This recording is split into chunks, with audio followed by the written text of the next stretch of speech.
5 ಕಾಂಗ್ರೆಸ್ ನಾಯಕರ ಬುಡಕ್ಕೆ ಕೈ ಹಾಕಿದ ಕರ್ನಾಟಕ ಚಾಣಕ್ಯ. ಗೌಡ್ರು ಕೊಟ್ಟ ಶಾಕೆ. ಖರ್ಗೆ, ಪರಬ್, ಡಿಕೆಶಿನೂ ಕಂಗಾಲು. 12 ಅಸ್ತ್ರ, 5 ಬ್ರಹ್ಮಾಸ್ತ್ರ. ರಾಜಕೀಯ ಲೋಕವೇ ಬುಡಮೇಲು. ಇದೇ ಈ ಹೊತ್ತಿನ ಫೋಕಸ್ 18.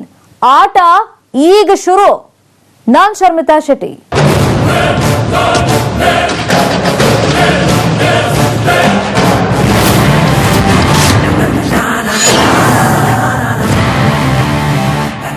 ಮಾಜಿ ಪ್ರಧಾನಿ ಎಚ್.ಡಿ. ದೇವೇಗೌಡರು ಕರ್ನಾಟಕದ ಚಾಣಕ್ಯ ಅಂತಾನೆ ಫೇಮಸ್.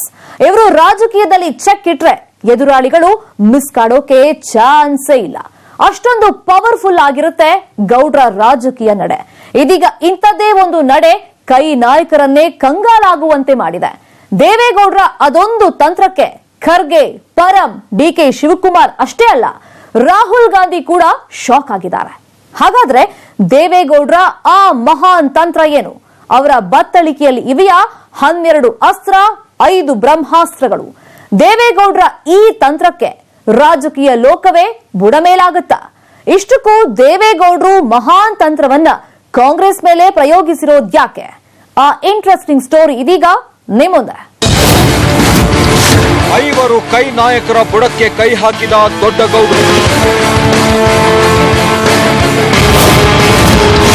ಗೌಡರು ಕೊಟ್ಟ ಶಾಕ್ಗೆ ಖರ್ಗೆ, ಪರಂ, ಡಿಕೆಶಿನೂ ಕಂಗಾಲು.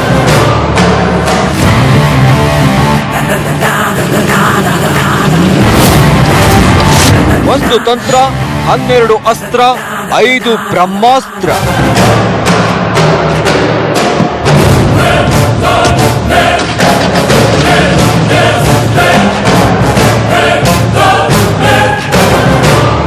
ಕರ್ನಾಟಕದ ರಾಜಕೀಯ ಚಾಣಕ್ಯ ಅಂದ್ರೆ ಅದು ಮಾಜಿ ಪ್ರಧಾನಿ ಎಚ್.ಡಿ. ದೇವೇಗೌಡರು.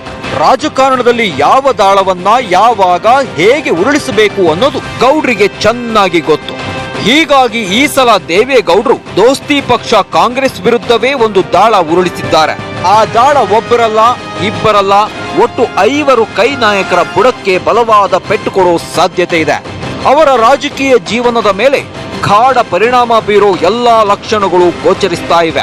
ಹೀಗಾಗಿ ದೇವೇಗೌಡರ ಈ ನಿರ್ಧಾರಕ್ಕೆ ಮಲ್ಲಿಕಾರ್ಜುನ ಖರ್ಗೆ, ಡಾಕ್ಟರ್ ಜಿ ಪರಮೇಶ್ವರ್ ಮತ್ತು ಡಿಕೆ ಶಿವಕುಮಾರ್ ಕಂಗಾಲಾಗಿ ಹೋಗಿದ್ದಾರೆ. ಯಾಕಂದ್ರೆ ಈ ಸಲ ದೇವೇಗೌಡರು ಉರುಳಿಸಿರೋ ಈ ದಾಳದಲ್ಲಿ ಒಂದು ಮಹಾನ್ ತಂತ್ರವಿದೆ. ಅದರ ಜೊತೆಗೆ 12 ಅಸ್ತ್ರಗಳು, 5 ಬ್ರಹ್ಮಾಸ್ತ್ರ.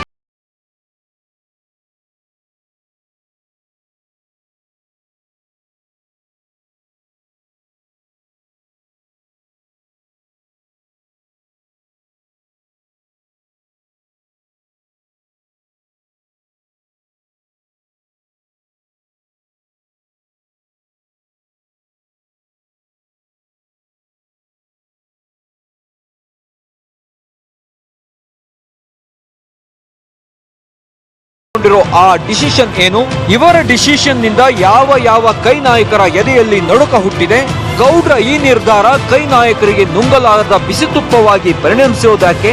ಗೌಡ್ರ ಮಾತನ್ನ ಒಪ್ಪಿದ್ರೂ ಕಷ್ಟ, ತಿರಸ್ಕರಿಸಿದ್ರೂ ಸಂಕಷ್ಟ ಅನ್ನೋ ದುಸ್ಥಿತಿ ಕಾಂಗ್ರೆಸ್ಗೆ ಬಂದಿರೋದ್ಯಾಕೆ? ಇಷ್ಟಕ್ಕೂ ಗೌಡ್ರು ಇಂಥ ಮಹಾನ್ ತಂತ್ರವನ್ನ ಹೆಣೆದಿದ್ದಾದ್ರೂ ಯಾಕೆ ಅನ್ನೋ ಪಿನ್ ಟು ಪಿನ್ ಡಿಟೇಲ್ ನಾವು ತೋರಿಸ್ತೀವಿ.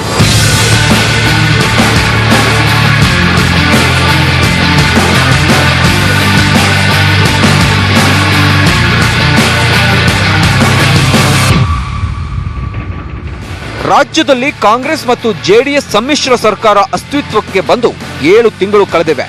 ಆದರೆ ಸರ್ಕಾರ ಶುರುವಾದಾಗಿಂದನೂ ಈ 2 ಪಕ್ಷಗಳ ಮಧ್ಯೆ ಎಲ್ಲವೂ ಸರಿಯಿಲ್ಲ. ಮೇಲ್ನೋಟಕ್ಕೆ ದೋಸ್ತಿಗಳು ಅಂತ ಹೇಳಿಕೊಂಡ್ರು ಒಳಗೊಳಗೆ ಒಬ್ಬರನ್ನ ಕಂಡ್ರೆ ಮತ್ತೊಬ್ಬರ ಮೇಲೆ ಆಕ್ರೋಶವಿದೆ, ಸಿಟ್ಟಿದೆ, ಅಸಮಾಧಾನವಿದೆ. ಇಂಥ ಅಸಮಾಧಾನ ಇದೀಗ ದೊಡ್ಡ ಗೌಡರ ನಿರ್ಧಾರದ ಮೂಲಕ ಸ್ಫೋಟಗೊಂಡಿದೆ. ಇತ್ತೀಚೆಗೆ ಸಂಪುಟ ಪುನರ್ರಚನೆ ವಿಚಾರದಲ್ಲಿ ಕಾಂಗ್ರೆಸ್ ನಾಯಕರು ಜೆಡಿಎಸ್ ನಾಯಕರ ಅಭಿಪ್ರಾಯ ಕೇಳಿರಲಿಲ್ಲ. ಇದು ಒಂದೇ ವಿಚಾರ ದೋಸ್ತಿ ನಾಯಕರ ಮಧ್ಯೆ ಮತ್ತಷ್ಟು ದೊಡ್ಡ ಕಂದಕಕ್ಕೆ ಎಡೆಮಾಡಿಕೊಟ್ಟಿರೋದು. ಇದೇ ವಿಚಾರದಿಂದ ಕೋಪಗೊಂಡಿದ್ದ ದೇವೇಗೌಡರು ಕೆರಳಿ ಕೆಂಡವಾಗಿದ್ದಾರೆ. ದೋಸ್ತಿ ಪಕ್ಷ ಕಾಂಗ್ರೆಸ್ ವಿರುದ್ಧವೇ ತಿರುಗಿ ಬಿದ್ದಿದ್ದಾರೆ. 2019 ಲೋಕಸಭಾ ಚುನಾವಣೆಯಲ್ಲಿ ಕಾಂಗ್ರೆಸ್ ಪಕ್ಷಕ್ಕೆ ಬಲವಾದ ಪೆಟ್ಟು ನೀಡಲು ಮುಂದಾಗಿದ್ದಾರೆ ಅಂತ ಹೇಳಲಾಗ್ತಿದೆ.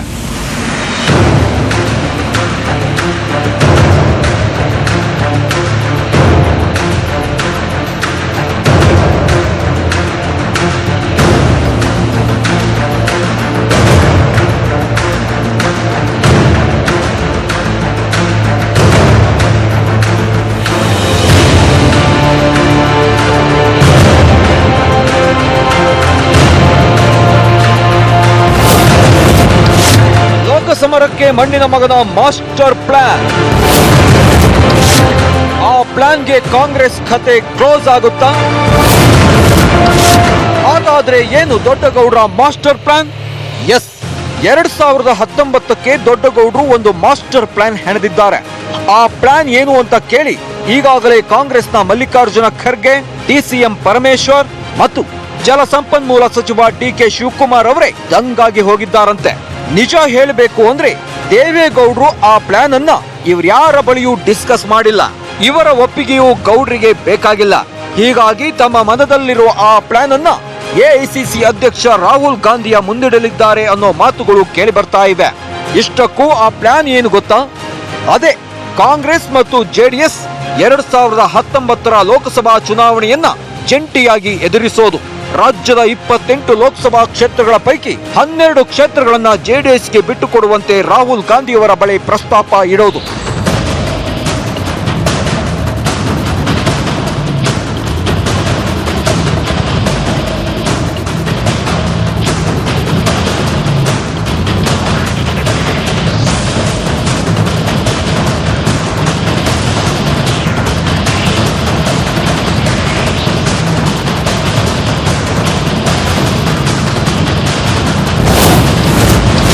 ಎಂಪಿ ಕ್ಷೇತ್ರಗಳ ಬಗ್ಗೆ ಗೌಡರಿಂದ ಭಾರಿ ಚೌಕಾಸಿ.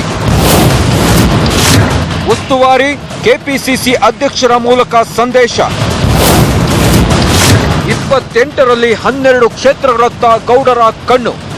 ಎಸ್, ಜೆಡಿಎಸ್ ವರಿಷ್ಠ ಎಚ್ ಡಿ ದೇವೇಗೌಡರು ಈಗಾಗಲೇ ಲೋಕಸಭಾ ಚುನಾವಣೆ ಮೇಲೆ ಕಣ್ಣಿಟ್ಟಿದ್ದಾರೆ. ರಾಜ್ಯದಲ್ಲಿ ಕಾಂಗ್ರೆಸ್ ಜೆಡಿಎಸ್ ಜಂಟಿಯಾಗಿ ಲೋಕಸಭಾ ಚುನಾವಣೆಯನ್ನ ಎದುರಿಸಿದ್ರೆ ಬಿಜೆಪಿಯನ್ನ ಕಟ್ಟಿಹಾಕಬಹುದು ಅನ್ನೋದು ದೇವೇಗೌಡರ ಪ್ಲಾನ್. ಆ ಪ್ಲಾನ್ ಕಾಂಗ್ರೆಸ್ಗೂ ಇಷ್ಟವೇ. ಆದ್ರೆ ರಾಜ್ಯದಲ್ಲಿರೋ ಒಟ್ಟು 28 ಲೋಕಸಭಾ ಕ್ಷೇತ್ರಗಳ ಹೊಂದಾಣಿಕೆ ವಿಚಾರಕ್ಕೆ ಮಾತ್ರ ಕೈ ನಾಯಕರು ಒಪ್ಪುತ್ತಿಲ್ಲ. ಯಾಕಂದ್ರೆ 2014ರ ಲೋಕಸಭಾ ಚುನಾವಣೆಯಲ್ಲಿ ದೇವೇಗೌಡರ ಜೆಡಿಎಸ್ ಪಕ್ಷ ಗೆದ್ದಿದ್ದು ಕೇವಲ 2 ಸೀಟ್ಗಳನ್ನ ಮಾತ್ರ. ಆದ್ರೀಗ ದೋಸ್ತಿ ಹೆಸರಿನಲ್ಲಿ ಜೆಡಿಎಸ್ ಪಕ್ಷಕ್ಕೆ 12 ಕ್ಷೇತ್ರಗಳನ್ನ ಬಿಟ್ಟುಕೊಡುವಂತೆ ಗೌಡರು ಕೇಳ್ತಿದ್ದಾರೆ. ಈ ಪ್ರಸ್ತಾಪವನ್ನ ರಾಹುಲ್ ಗಾಂಧಿಗೆ ಮುಟ್ಟಿಸುವಂತೆ ಕಾಂಗ್ರೆಸ್ ರಾಜ್ಯ ಉಸ್ತುವಾರಿ ಕೆಸಿ ವೇಣುಗೋಪಾಲ್ ಮತ್ತು ಕೆಪಿಸಿಸಿ ಅಧ್ಯಕ್ಷ ದಿನೇಶ್ ಗುಂಡೂರಾವ್ ಅವರ ಕಿವಿಗೆ ಹಾಕಿದ್ದಾರಂತೆ ದೇವೇಗೌಡರು. ಒಂದೊಮ್ಮೆ ದೇವೇಗೌಡರ ಮಾತಿಗೆ ರಾಹುಲ್ ಗಾಂಧಿ ಒಪ್ಪಿಗೆ ಸೂಚಿಸದಿದ್ರೆ ದೋಸ್ತಿ ಸರ್ಕಾರ ಉಳಿಯೋದು ಡೌಟ್ ಅನ್ನೋ ಮಾತುಗಳೇ ಕೇಳಿ ಬರ್ತಾ ಇದೆ. ಹೀಗಾಗಿಯೇ ದೇವೇಗೌಡರ ಈ ನಿರ್ಧಾರ ರಾಜ್ಯ ಕೈ ನಾಯಕರ ಎದೆಯಲ್ಲಿ ನಡುಕ ಹುಟ್ಟಿಸಿರೋದು.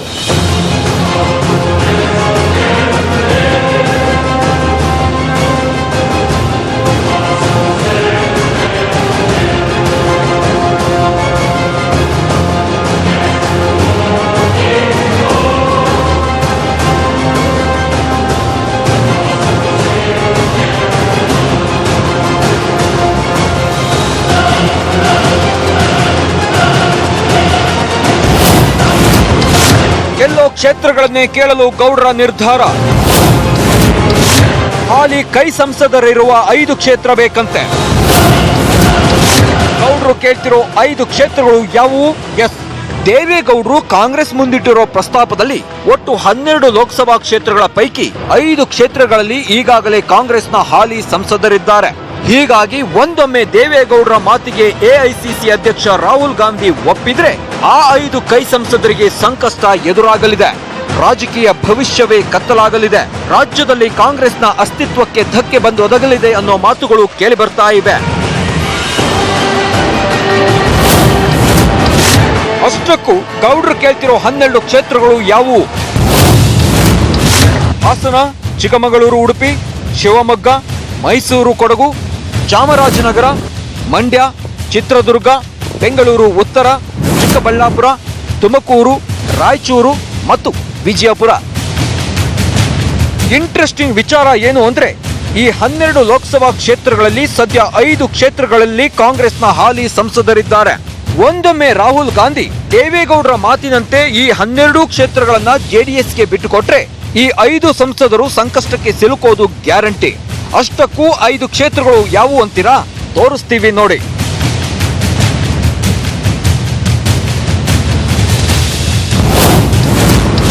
ಧ್ರುವನಾರಾಯಣ, ಚಾಮರಾಜನಗರ; ವೀರಪ್ಪ ಮೊಯ್ಲಿ, ಚಿಕ್ಕಬಳ್ಳಾಪುರ; ಮುದ್ದು ಹನುಮೇಗೌಡ, ತುಮಕೂರು; ಬಿಎನ್ ಚಂದ್ರಪ್ಪ, ಚಿತ್ರದುರ್ಗ; ಪಿವಿ ನಾಯಕ್, ರಾಯಚೂರು. ನೋಡಿದ್ರಲ್ಲ, ಲೋಕಸಭಾ ಚುನಾವಣೆಯನ್ನ ಜಂಟಿಯಾಗಿ ಎದುರಿಸೋಕೆ ಒಪ್ಪಿಕೊಂಡ್ರೆ ದೇವೇಗೌಡರು ಎಂತ ಬೇಡಿಕೆ ಮುಂದೂಡುತ್ತಿದ್ದಾರೆ ಅನ್ನೋದನ್ನ, ಒಂದೊಮ್ಮೆ ಈ ಬೇಡಿಕೆಗೆ ಕಾಂಗ್ರೆಸ್ ಹೈಕಮಾಂಡ್ ಒಪ್ಪಿಕೊಂಡ್ರೆ ರಾಜ್ಯದ ಕೈ ನಾಯಕರಲ್ಲಿ ನಡುಕ ಹುಟ್ಟೋದು ಗ್ಯಾರಂಟಿ. ರಾಜ್ಯದಲ್ಲಿ ಪಕ್ಷದ ಅಸ್ತಿತ್ವಕ್ಕೂ ಧಕ್ಕೆ ಎದುರಾಗೋದ್ರಲ್ಲಿ ಅನುಮಾನವೇ ಇಲ್ಲ ಅನ್ನೋದು ಕೈ ನಾಯಕರ ಅಭಿಪ್ರಾಯ. ಹೀಗಾಗಿ ಹಾಲಿ ಕ್ಷೇತ್ರಗಳನ್ನ ಜೆಡಿಎಸ್ಗೆ ಬಿಟ್ಟುಕೊಡದಿರಲು ರಾಜ್ಯ ಕಾಂಗ್ರೆಸ್ ನಾಯಕರಲ್ಲಿ ಚರ್ಚೆ ನಡೆಯುತ್ತಿದೆ. ಅಷ್ಟೇ ಅಲ್ಲ, 12 ಕ್ಷೇತ್ರಗಳಿಗೆ ಓಕೆ ಅನ್ನದಂತೆ ರಾಹುಲ್ ಗಾಂಧಿಗೆ ಮನವಿ ಮಾಡಿಕೊಳ್ಳಲು ಇನ್ನಿಲ್ಲದ ಸಿದ್ಧತೆ ಕೂಡ ನಡೀತಾ ಇದೆ.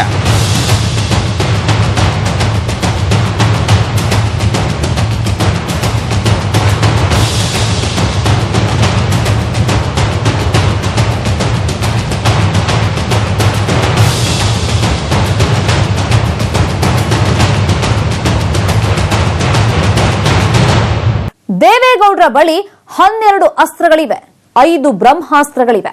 ಹಾಗಾದ್ರೆ ಅವುಗಳನ್ನ ದೇವೇಗೌಡರು ಹೇಗ್ ಬಳಸ್ಕೊಳ್ತಾರೆ? ದೇವೇಗೌಡರ ತಂತ್ರ ಫಲಿಸಿದ್ರೆ ದೇಶದ ರಾಜಕೀಯ ಇತಿಹಾಸದಲ್ಲಿ ನಡೆದು ಹೋಗುತ್ತಾ ಮಿರಾಕಲ್? ಹಾಗಾದ್ರೆ ಏನಾ ಮಿರಾಕಲ್? ಗೌಡ್ರ ತಂತ್ರಕ್ಕೆ ರಾಜಕೀಯ ಲೋಕವೇ ಬುಡಮೇಲಾಗೋದು ಹೇಗೆ? ಬನ್ನಿ ತೋರಿಸ್ತೀವಿ.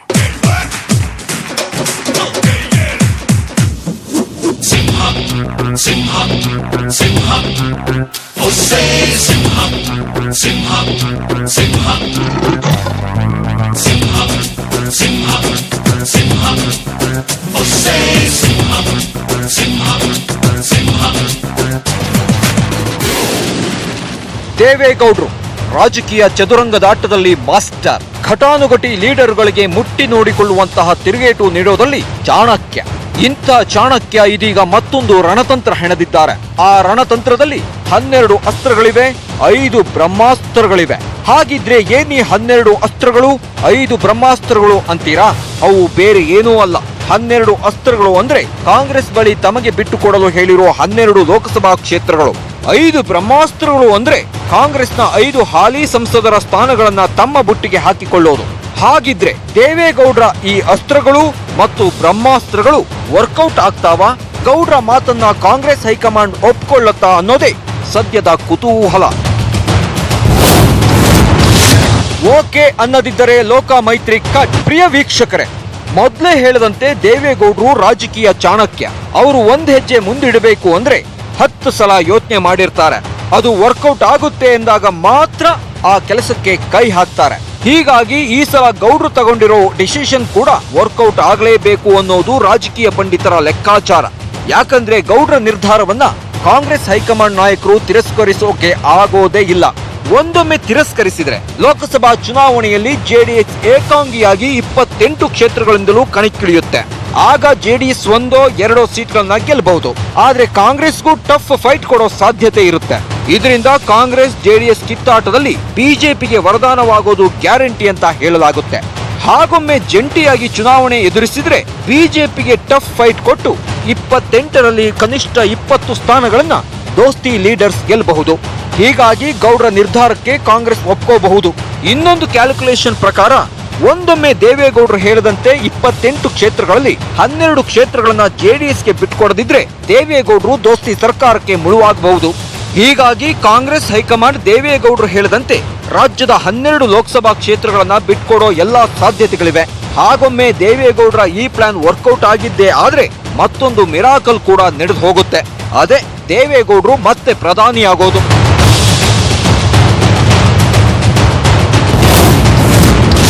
ಎರಡು 2019ಕ್ಕೆ ಪಿಎಂ ಆಗಲು ಗೌಡ್ರ ಮಾಸ್ಟರ್ ಪ್ಲಾನ್. ವಯಸ್ಸಾಯ್ತು, ಇನ್ನು ಲೋಕಸಭಾ ಚುನಾವಣೆಗೆ ಸ್ಪರ್ಧಿಸಲ್ಲ, ನನ್ನ ಕೈಯಿಂದ ಓಡಾಡೋಕ್ಕಾಗಲ್ಲ ಅಂತಿದ್ದ ದೇವೇಗೌಡರು ಇದೀಗ ಸದ್ದಿಲ್ಲದೆ ತಯಾರಿ ಆರಂಭಿಸಿದ್ದಾರೆ. ಇದೀಗ ದೇವೇಗೌಡರು ಮನಸ್ಸು ಬದಲಾಯಿಸಿದ್ದಾರೆ ಅಂದ್ರೆ ಅದು ಜಸ್ಟ್ ಸಂಸದರಾಗೋ ಕಾರಣಕ್ಕೆ ಅಲ್ವೇ ಅಲ್ಲ. ಅದರ ಹಿಂದಿನ ಅಸಲಿ ಸತ್ಯ ಪ್ರಧಾನಿ ಹುದ್ದೆಯೇ ಆಗಿದೆ. ಕಾಂಗ್ರೆಸ್ನಿಂದ 12 ಲೋಕಸಭಾ ಕ್ಷೇತ್ರಗಳನ್ನ ಕೇಳಿರೋದ್ರ ಹಿಂದೆಯೂ ಇದೇ ಹಿಂಟ್ ಅಡಗಿದೆ. ಒಂದು ವೇಳೆ ಎನ್ಡಿಎಗೆ ಪೂರ್ಣ ಬಹುಮತ ಬಾರದೇ ಇದ್ದಲ್ಲಿ ಒನ್ಸ್ ಅಗೈನ್ ತೃತೀಯ ರಂಗಗಳನ್ನ ಒಗ್ಗೂಡಿಸಿಕೊಂಡು ಈಗಾಗಲೇ ಕಾಂಗ್ರೆಸ್ನಿಂದ ಸಿಕ್ಕಿರೋ ಬೇಷರತ್ ಬೆಂಬಲವನ್ನ ಮುಂದುವರಿಸಿಕೊಂಡು ಪ್ರಧಾನಿಯಾಗೋ ಸಾಧ್ಯತೆಯ ಲೆಕ್ಕಾಚಾರಗಳನ್ನ ಗೌಡ್ರು ಹಾಕೊಂಡಿದ್ದಾರೆ ಅಂತ ಹೇಳಲಾಗ್ತಿದೆ. ಹಾಗಾಗಿ ಕಳೆದ ಲೋಕಸಭಾ ಚುನಾವಣೆಯಲ್ಲಿ 1-2 ಸೀಟ್ ಗೆದ್ದಿರೋ ಪಕ್ಷವನ್ನ 2019ರಲ್ಲಿ 5ರ ಗಡಿ ದಾಟಿಸಬೇಕು ಅನ್ನೋದು ಗೌಡ್ರ ಟಾರ್ಗೆಟ್. ಯಾಕಂದ್ರೆ 1996ರಲ್ಲಿ ದೇವೇಗೌಡರು ಪ್ರಧಾನಿಯಾಗೋ ಸಂದರ್ಭ ಒದಗಿ ಬಂದಾಗ ಅಂದು ರಾಜ್ಯದಲ್ಲಿ ಜೆಡಿಎಸ್ 16 ಸೀಟು ಗೆದ್ದಿತ್ತು. ಈ ಬಾರಿ 5ಕ್ಕಿಂತ ಹೆಚ್ಚು ಸೀಟು ಗೆದ್ರೆ ರಾಷ್ಟ್ರೀಯ ಪಕ್ಷಗಳು ರಾಷ್ಟ್ರ ಮಟ್ಟದಲ್ಲಿ ಜೆಡಿಎಸ್ ಅನ್ನ ಸೀರಿಯಸ್ ಆಗಿ ತೆಗೆದುಕೊಳ್ತಾರೆ. ಅಲ್ಲದೆ ಪಾರ್ಲಿಮೆಂಟ್ ನಲ್ಲೂ ಮಾತಾಡೋಕೆ ಅವಕಾಶ ಸಿಗುತ್ತೆ ಅನ್ನೋ ಮುಂದಾಲೋಚನೆ ಗೌಡ್ರದ್ದಾಗಿದೆ.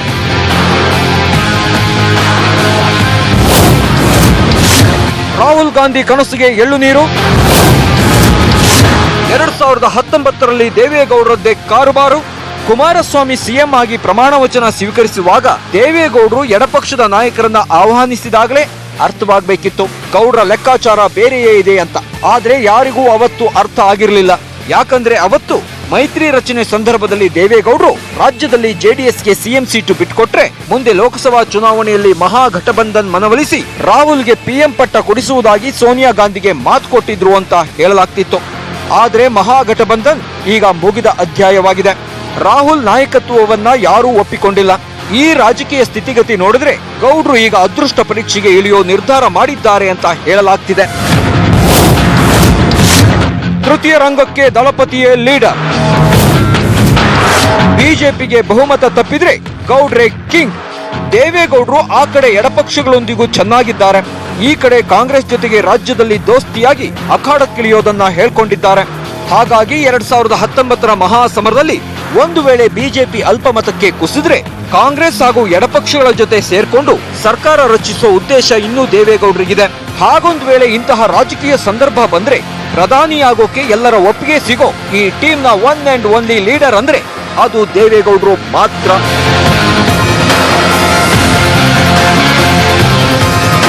ಪ್ರಧಾನಿ ಅಭ್ಯರ್ಥಿ ವಿಚಾರ ಬಂದಾಗ ರಾಹುಲ್ ಗಾಂಧಿಯನ್ನ ಈಗಾಗಲೇ ತೃತೀಯ ರಂಗದ ನಾಯಕರು ರಿಜೆಕ್ಟ್ ಮಾಡಿದ್ದಾರೆ. ಇನ್ನು ಮುಲಾಯಂ ಸಿಂಗ್ ಯಾದವ್ಗೆ ವಯಸ್ಸಿನ ಅಡ್ಡಿ ಎದುರಾಗಲಿದೆ. ಲಾಲು ಪ್ರಸಾದ್ ಜೈಲಿನಲ್ಲಿದ್ರೆ ಈ ಕಡೆ ಮಮತಾ ಬ್ಯಾನರ್ಜಿ, ಮಾಯಾವತಿ, ಕೇಜ್ರಿವಾಲ್ರನ್ನ ಕಾಂಗ್ರೆಸ್ ಒಪ್ಪೋದಿಲ್ಲ.